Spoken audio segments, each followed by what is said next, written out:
Ruby एक fashion designer थी और नितिन एक कंपनी में सेल्स मैनेजर का काम करता था। रूबी और नितिन एक दूसरे को कॉलेज से जानते थे और एक दूसरे से प्यार करते थे। उनके रिलेशन को लगभग 6 साल हो गए थे और अब रूबी नितिन से शादी करना चाहती थी। पिछले महीने नितिन का प्रमोशन हुआ था, तो इसी कारण उसे दूसरे शहर में शिफ्ट होना पड़ा था।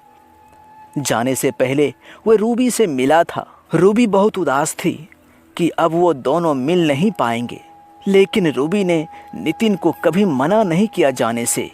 वो चाहती थी नितिन अपने कैरियर में आगे बढ़े और यही सोचकर उसने खुशी खुशी नितिन को जाने दिया था। वो दोनों एक दूसरे को रोज फ़ोन करते थे और घंटे बातें करते रहते थे। रूबी उससे उसके नए नए काम और जगह के बारे में पूछती रहती कि सब कैसा है उधर, वो समय पर खाना खाता है या नहीं खाता, काम में ध्यान लगता है या नहीं लगता। रूबी उसे उसका सब कुछ पूछती रहती थी। 1 साल अच्छे से बीत गए थे, लेकिन फिर कुछ ऐसा होने लगा कि रूबी बहुत परेशान रहने लगी।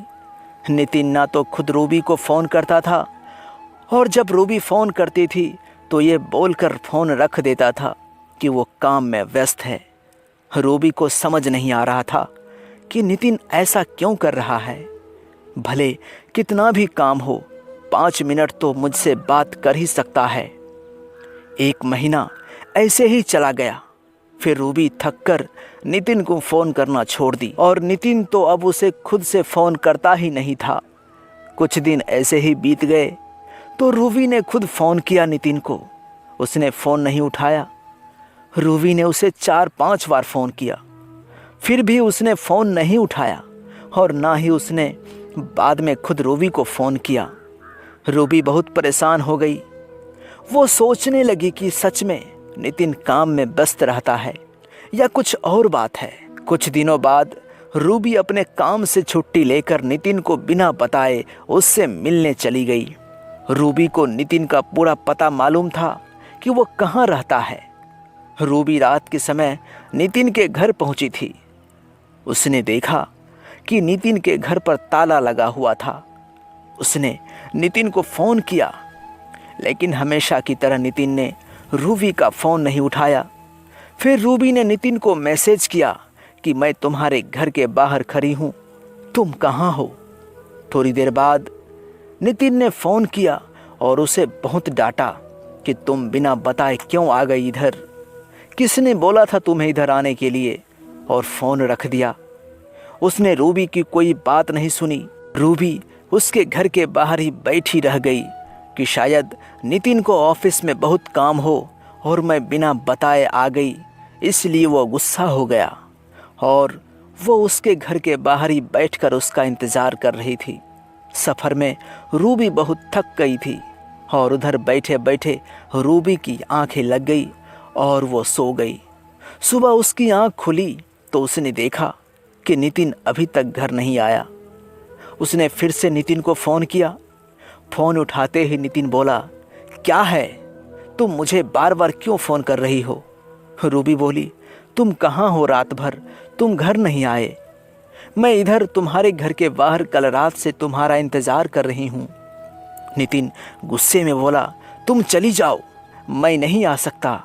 रूबी की आंखों में आंसू आ गए। क्यों कर रहे हो ऐसे, मेरी क्या गलती है, ये तो बताओ। नितिन बोला, तुम जाओ, मुझे तुमसे कोई बात नहीं करनी, और फिर फ़ोन रख दिया। रूबी बहुत रोने लगी। उसके पास वापस जाने के अलावा कोई रास्ता नहीं था।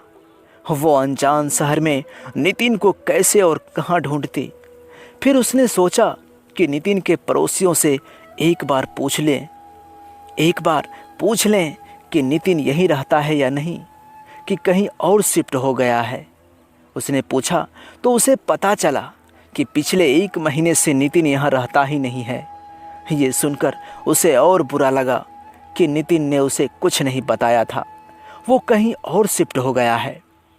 पहले नहीं बताया था ठीक है, लेकिन अब जब मैं यहाँ आ गई हूँ, फिर भी उसने कुछ नहीं बताया और ना ही मिलने आया। वो वहाँ से अपने घर लौट गई वो बहुत बेचैन हो रही थी।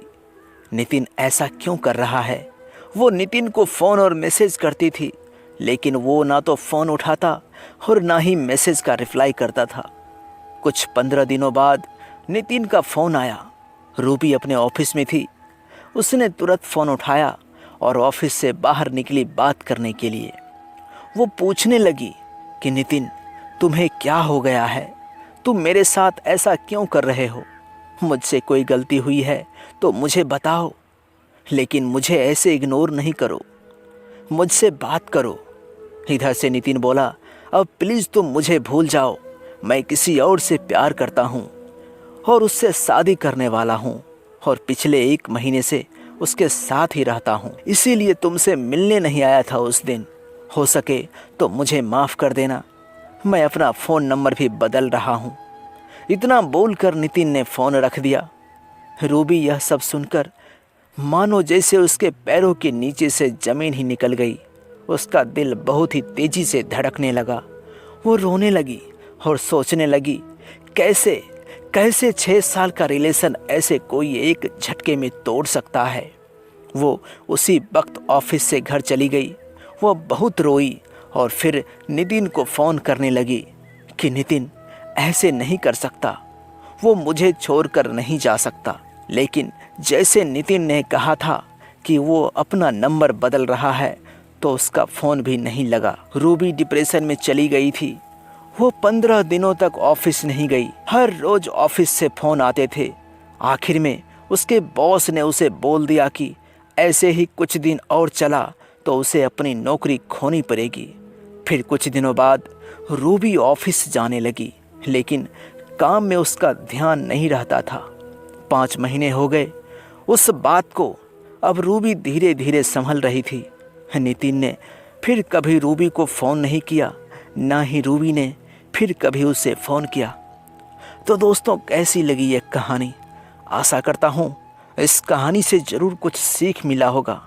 तो प्लीज़ वीडियो को लाइक करके चैनल को सब्सक्राइब ज़रूर कर लीजिएगा। मिलते हैं ऐसे ही बेहतरीन कहानी के साथ। तब तक के लिए जय हिंद।